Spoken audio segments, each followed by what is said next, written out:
नमस्कार, न्यूज़ के खास कार्यक्रम में आपका स्वागत है। मैं हूं देवेंद्र कुशवाहा। जनता के रक्षक कब भक्षक बन जाएं, कुछ कह नहीं सकते। आज हम मध्य प्रदेश के पन्ना जिले के पवई से एक ऐसी खबर बता रहे हैं जहां पुलिस विभाग शर्मसार हो जाएगा। बता दें कि पवई में क्षेत्र के थानेदार त्रिवेंद्र त्रिवेदी की दबंगई सामने आई है। थानेदार की इतनी दबंगई है कि इनसे एसडीओपी और आला अफसर भी खौफ खाते हैं। बता दें कि क्षेत्र के रोहिणी प्रसाद ने वहीं के मनोज पाठक के खिलाफ अवैध कामों को लेकर शिकायत की थी। मनोज आबकारी विभाग में सिपाही के पद पर पदस्थ हैं और टीआई की मिली भगत के चलते क्षेत्र में अवैध शराब की बिक्री और जुए सट्टे की कारोबार में लिप्त हैं। पुलिस ने आरोपी के खिलाफ कार्रवाई करने के बजाय काउंटर केस दर्ज कर दिया। अब फरियादी न्याय के लिए भटक रहा है। तो इस तरह की खबर पवई से आई है। यह खबर जो है ये पवई से आई है और जहां पर टीआई की दबंगई यहां पर देखी जा सकती है। पन्ना के पवई से यह खबर है जहां क्षेत्र के थानेदार त्रिवेंद्र त्रिवेदी की दबंगई सामने आई है। वास्तव में रक्षक जब भक्षक हो जाए, रक्षक कब भक्षक बन जाए, कुछ कहा नहीं जा सकता। और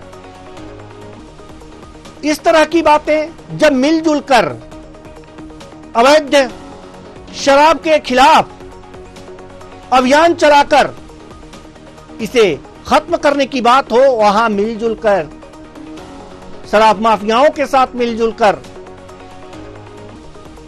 अवैध शराब की बिक्री में प्रशासन संलिप्त हो जाए, तो एक तरह से कहा जा सकता है कि न सिर्फ अराजक की स्थिति उत्पन्न हो जाती है, अराजकता की स्थिति उत्पन्न हो जाती है, बशर्ते कि यहां पर जो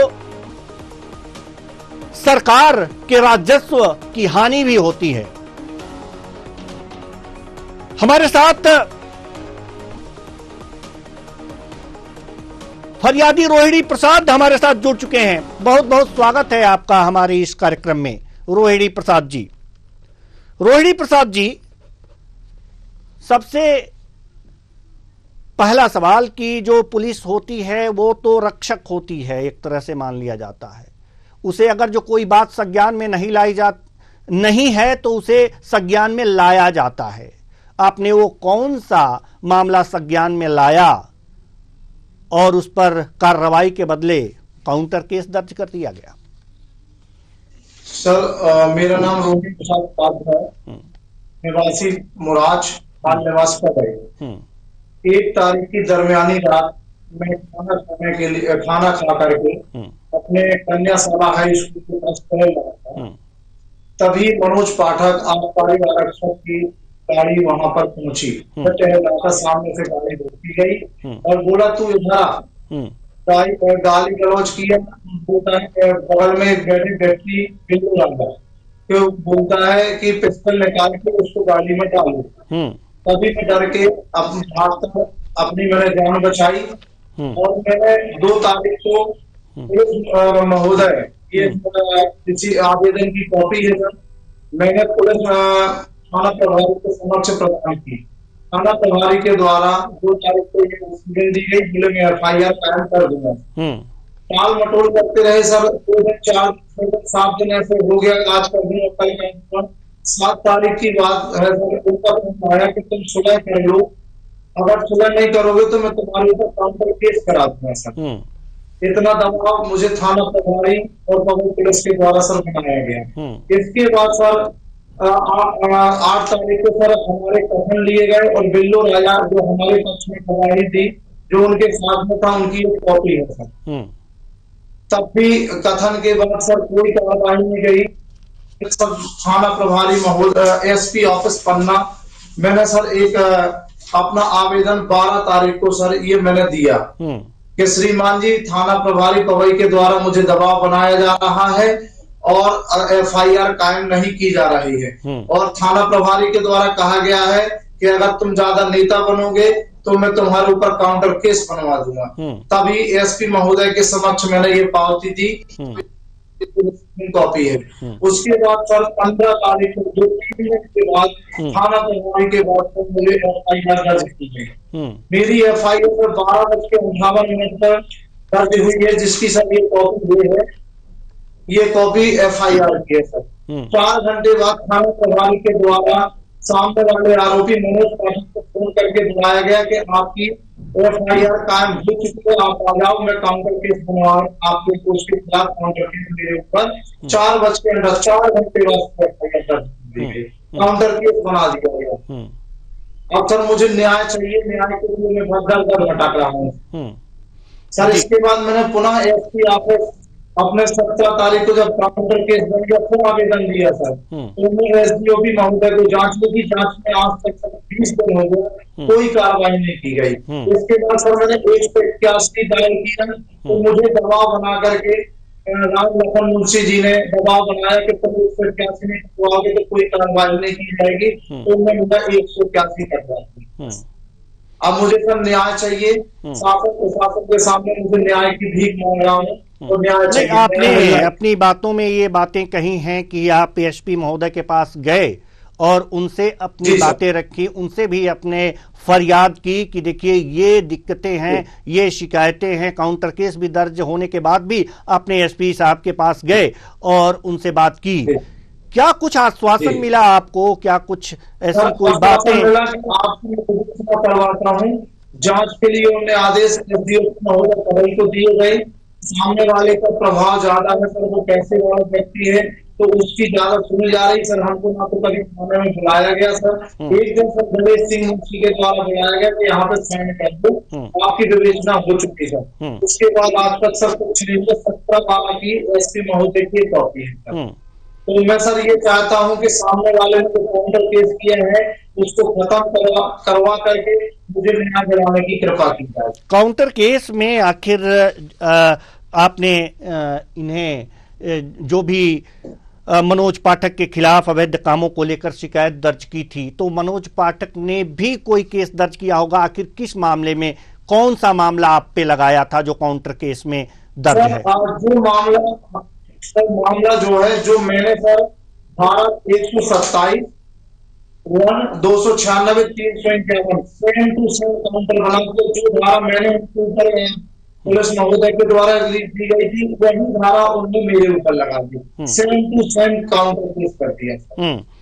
यानी कि अवैध शराब की बिक्री मिलजुल कर और ये आपने शिकायत की थी और वही चीज इन्होंने आप पे लगा दी कि आप सहयोग कर रहे हैं बिक्री में। जब मैंने सर अवगत कराया था माननीय पुलिस महोदय को, थाना प्रभारी महोदय को, और वो लोग जानते हैं सर मनोज पाठक के द्वारा जुआ, सट्टा, शराब सब कुछ करवाया जाता है सर, लेकिन तभी पुलिस उसके द्वारा कोई खिलाफ करने को एक्शन तैयार ही नहीं है। अगर जो आपने ये शिकायत दर्ज की थी तो आपके पास कुछ साक्ष्य भी होंगे, क्या साक्ष्यों को आपने प्रस्तुत किया था? नहीं सर, साक्ष्यों को मैंने प्रस्तुत नहीं किया था, लेकिन मैंने उनको बताया था उनके द्वारा ऐसा किया जा रहा है सर, तो बोले हम उसको देख लेंगे सर। यानी कि उन्होंने आपने उन पर आरोप लगाया और मनोज पाठक जी ने आप पर आरोप लगा दिया। ये एक दूसरे में काउंटर हो गया कि किसी भी तरीके से मामला जो है ये एक जी मामले को दबाने का प्रयास किया जा रहा है कि जो अवैध शराब की बिक्री आपके क्षेत्र में चल रही है उसे दबा दिया जाए। यानी कि अगर जो इनके ऊपर भी केस चल रहा है तो आपके ऊपर भी केस चल रहा है, यानी कि अगर जो दोनों वापस लेंगे केस तो मामला जो है सेटलमेंट आ जाएगा। सेटलमेंट की प्रक्रिया चल रही है, तो इस सेटलमेंट की प्रक्रिया पर जी आप कुछ कह रहे थे? सर मैं ये बताना चाहता हूं कि मनोज पाठक के द्वारा कई कसूरदार लोगों को मेरे पास भेजा गया सर। उनसे बोला गया कि सुलह कर लो, नहीं तो आपको दिक्कत खड़ी होगी। कम से कम 20 लोगों को सर मेरे पास भेजा गया सर, तो कि आप सुलह कर लो। उन्होंने सर मेरी अपहरण करने की जो कोशिश करी थी, मैंने जो थाना में आवेदन दिया था सर, तो धारा लगाई सर, जो पिस्टल की धारा होती है कि पिस्टल निकाल के इस गाड़ी में डालो, पुलिस के द्वारा उसको बदल दिया गया सर। अपहरण का केस नहीं लगाया गया सर, सर उसमें पिस्टल का केस नहीं लगाया सर। उन्होंने मेरा मैं जैसे ही आवेदन में दे गया तो 15 तारीख को जिस दिन कायमी हो, पुलिस ने मुझे को दबाव बनाया कि ये आवेदन बदल दो, ये आवेदन बदल के मैं जो कहूंगा वो आवेदन बनाओ तो कायमी करूंगा, नहीं तो कायमी नहीं करूंगा सर। उसकी शिकायत ने लिखित एसपी महोदय को दी सर जी। उसकी मेरे पास प्रारूप काफी अच्छी है। चलिए, टीआई महोदय को हमारी टीम लगातार फोन लगा रही है कि इस मामले पर उनका क्या कुछ कहना है, उनका पक्ष जानने का प्रयास किया जा रहा है हमारी टीम के द्वारा, लेकिन उनका जो मोबाइल है वो नॉट रीचेबल बता रहा है और देखें कब तक बताता रहेगा। और एसडीओपी महोदय जो हैं सौरभ रत्नाकर जी, ये फोन ही नहीं उठा रहे हैं, तो स्थिति ये है अभी आपके यहाँ की। अभी और भी जो है कई बार प्रयास किया जाएगा, इनसे बातचीत करने की प्रयास की जाएगी कि आप जो कह रहे हैं उस पर इन्होंने क्या रुख अपनाया हुआ है। हमें लग रहा है कि हमें एसपी साहब, हमारी टीम एसपी साहब को भी संपर्क करना चाहेगी और करेगी। अगर जो वो भी फोन उठा लेते हैं तो उनसे भी बातचीत किया जाएगा कि आखिर ये समस्या क्या है, कि अगर जो कोई व्यक्ति शिकायत करता है तो उसके एवज में उसके ऊपर भी वही धाराएं लगा दी जाती हैं ताकि मजबूर होकर व्यक्ति सेटलमेंट कर ले। तो क्या लगता है कि आप मजबूर हो जाएंगे, सेटलमेंट करने के लिए तैयार हो जाएंगे? मुझे न्याय नहीं मिलेगा तो मैं तो आत्मदाह कर लूंगा सर। स्वाभिमान की लड़ाई है। दूसरी बात सर ये है, नहीं, हम इसका पक्षधर नहीं है, न्यूज़ार इसका पक्षधर नहीं है कि कोई व्यक्ति आत्मदाह करे, क्योंकि न्यायिक प्रक्रिया है, कई और प्रक्रियाएं हैं। ऐसा नहीं है कि अगर जो कोई अधिकारी आपकी बात नहीं सुनता है तो आप जो है आत्मदाह के लिए तैयार हो जाएं। आपकी इस बात से हम सहमत नहीं हैं और हमारी न्यूज़ार की टीम आपसे निवेदन करेगी कि इस तरह की बातें और इस तरह के ख्याल आप अपने मन में ना लाएं। भारतीय जो व्यवस्था है, न्याय की व्यवस्था है, सबको न्याय मिलता है, थोड़ी देरी होती है, लेकिन अधिकारियों के द्वारा अगर जो इस तरह की बात की जा रही है तो उसके लिए इतना बड़ा कदम उठाने की और इतनी बड़ी बात सोचने की आवश्यकता नहीं है। जहां तक मुझे लगता है कि न्याय मिलेगा, न्याय मिलने में देरी होगी। आत्मदाह करने जैसी बातें जो हैं दिमाग में नहीं लानी चाहिए और अपनी व्यवस्था पर आपको विश्वास होना चाहिए कि हां हमारी व्यवस्था है तो मुझे न्याय मिलेगा, मिलता है। देर होती है न्याय लेने में, लेकिन न्याय तो मिलता ही है। अंततः सत्य की जीत होती है, सत्य की विजय होती है और इस मामले में भी होगा। आपने न्यूज़ार से ये बातें कही है, अपनी पीड़ा दर्ज कराई है। हम अधिकारियों को संपर्क कर रहे हैं, उनसे पूछना चाहते हैं कि वास्तव में अगर कोई व्यक्ति शिकायत करता है तो उसकी जांच होनी चाहिए और जांच में क्या हुआ है यह भी हम आपके अधिकारियों से पूछने का प्रयास करेंगे और जानने की कोशिश करेंगे कि अगर जो शिकायत हुई है तो जांच कहां तक पहुंची है। अगर मनोज पाठक के खिलाफ अगर किसी ने शिकायत दर्ज की है तो मनोज पाठक ने उसके ऊपर भी शिकायत दर्ज करवाई है, उसकी भी जांच होनी चाहिए। यानी कि आपकी अगर जो जांच भी होनी चाहिए और दोनों के जांच में क्या आया है ये चीजें निकल करके सामने आनी चाहिए। वैसे अवैध शराब का जो कारोबार है ये लगातार फलता फूलता है और सभी जानते हैं कि पुलिस प्रशासन जो है वो उनके नॉलेज में होती है कुछ बातें, कुछ ही बातें ऐसी होती हैं जो उसके नॉलेज में नहीं होती हैं। लेकिन अगर जो नॉलेज में है तो आखिर पुलिस प्रशासन किस लोभ में, वहां का स्थानीय प्रशासन किस लोभ में उन्हें फलने फूलने देता है? कारण क्या है? ये कारणों की भी जांच होनी चाहिए। इन कारणों पर भी लोगों की नहीं, अधिकारियों की निगाह होनी चाहिए। सही, आपको अधिकारी प्रताड़ित कर रहे हैं रोहिणी जी आपको अधिकारी प्रताड़ित कर रहे हैं, लेकिन जो वहां पर जनप्रतिनिधि हैं, जो जनप्रतिनिधि होते हैं, जो एमपी हैं, एमएलए हैं और स्थानीय नेता हैं, उनसे आपको मिलना चाहिए। इस तरह के ख्याल आपको अपने दिमाग में नहीं लाने चाहिए कि हमें आत्मदाह करना पड़ेगा, क्योंकि इनके ऊपर यही अधिकारी अगर जो काम नहीं करते हैं तो इनकी मॉनिटरिंग तो यही करते हैं। क्षेत्र की जनता के रखवाले होते हैं, हम उनको चुन करके भेजते हैं। उनके पास जाना चाहिए, आपको उनसे बात करनी चाहिए, अपनी सारी चीजें, साक्ष्य भी रखने चाहिए। हमें तो यह लगता है कि आपको साक्ष्य रखने चाहिए अगर आपने कोई शिकायत की है तो। ठीक है, सवाल यहां पर एक बहुत बड़ा सवाल सामने आ रहा है। बार बार हमारी टीम एसडीओपी और टीआई महोदय के मोबाइल पर संपर्क करना चाह रही है, बार बार फोन लगा रही है, लेकिन मोबाइल बंद आ रहा है। अगर ऐसे में कोई, मान लीजिए अब आप हमसे बात नहीं करना चाहते हैं, लेकिन आपका मोबाइल तो ऑन होना चाहिए। अगर जो आपके क्षेत्र में कोई बड़ी घटना हो जाए, आपको कोई सूचना देना चाहे तो किस तरह से देगा? वास्तव में किस तरह से आप उसकी सूचना पाएंगे? हमारे साथ जो शिकायतकर्ता हैं, फरियादी हैं, रोहिणी जी हमारे साथ जुड़े हुए हैं। जी रोहिणी जी, सवाल यहां पर यह है कि देखिए, आपके क्षेत्र में जरूर कुछ ना कुछ गड़बड़ है। अधिकारी वास्तव में एक तरह से कह सकते हैं कि निरंकुश हैं। इस समय उन लोगों का मोबाइल बंद है, एसडीओपी महोदय का मोबाइल बंद है, टीआई महोदय का यहां पर मोबाइल बंद है। सवाल उठते हैं कि अगर जो क्षेत्र में कोई बड़ी घटना हो जाती है और कोई सूचना देना चाहता है तो कहां देगा, किस तरह से देगा? क्या थाने जाकर के देगा? शर्म आनी चाहिए ऐसे अधिकारियों को, जो सरकार ने उनको सुविधाएं दे रखी हैं कि आप जनता की इससे सेवा करेंगे, जनता के दुख दर्द को दूर करेंगे। आप तो सुनने के सारे माध्यम ही स्विच ऑफ करके बंद करके पड़े हुए हैं। यह अच्छी बात नहीं है, यह शासन को बदनाम करने की साजिश है। रोहिणी जी, सवाल आपसे यह है कि आपने कहा था कि हम आत्मदाह, हमारे पास कोई चारा नहीं बचेगा। चारा तो आपके पास है, आत्मदाह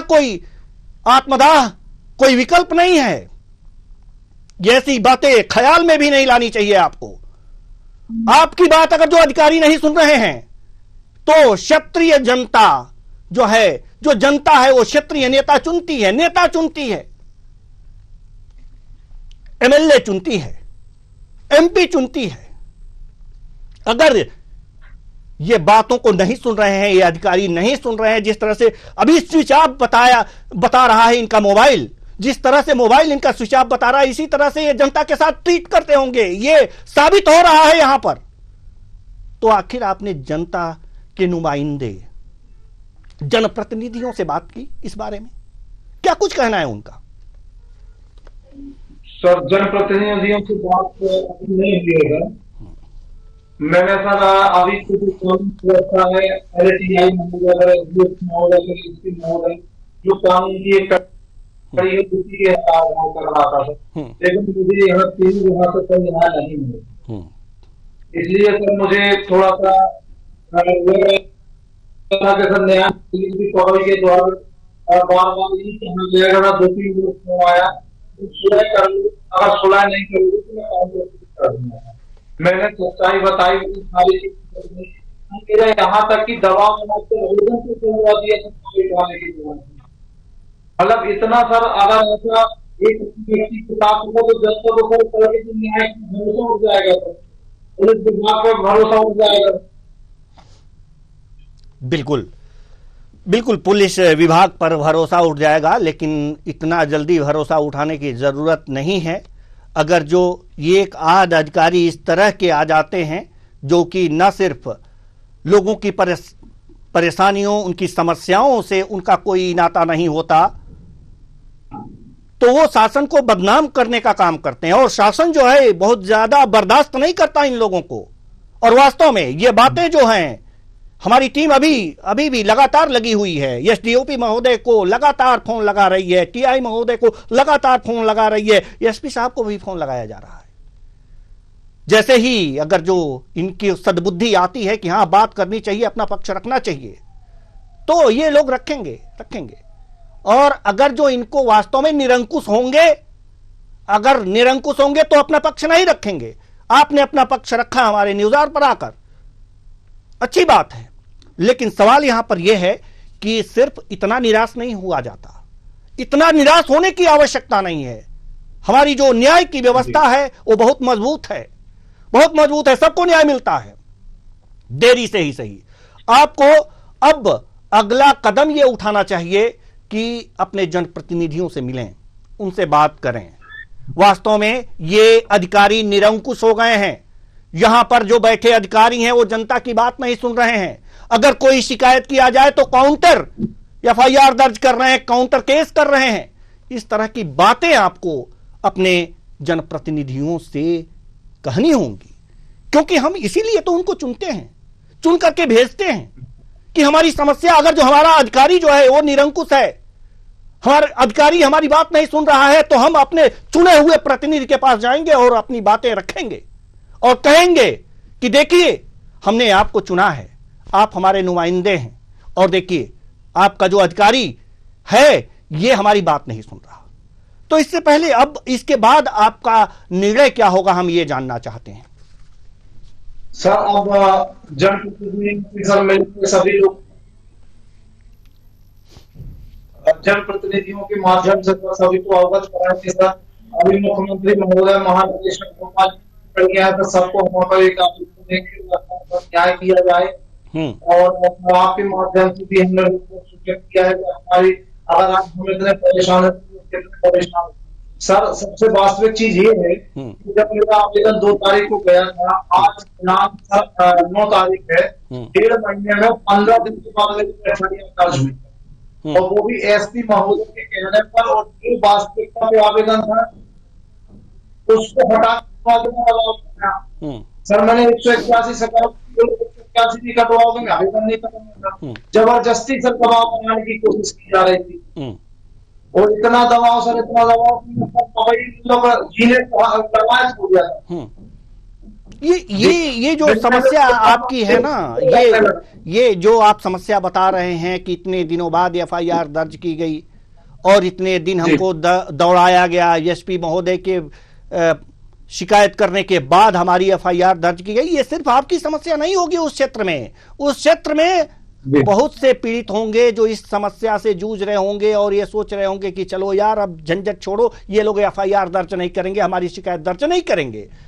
तो ये सारी चीजें हैं, ये सारी बातें हैं, और इस बात को आप अपने जनप्रतिनिधि को बताएं, आप अपने मुख्यमंत्री को बताएं, उन्हें लिखित करें, और इस तरह की समस्याएं जो हैं, ये इस तरह की जो समस्याएं हैं उसका निराकरण जरूर मुख्यमंत्री महोदय जरूर करेंगे।